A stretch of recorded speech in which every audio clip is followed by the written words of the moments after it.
Hier is Justy, 'n jong tweelingmeisie. Sy is wonderlik en hardwerkend. Sy is ook een van die hoofkarakters in die roman Breek. Justy het 'n moeilike en hartseer verlede. Sy was maar altyd skaam oor haar moeder se alkoholverslawing. Dit is ook die rede hoekom sy nie 'n goeie verhouding met haar ma het nie.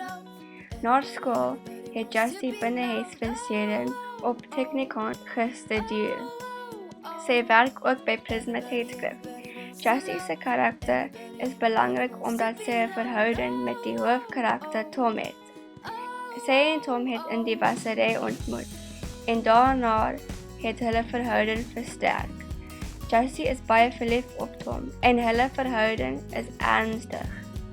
Justy se verlede en die feit dat sy daarmee sukkel bekommer vir Tom, al is sy baie belangrik aan hom. Justy is 'n baie unieke karakter. Net soos ek is Justy lieflik, hardwerkend en kreatief.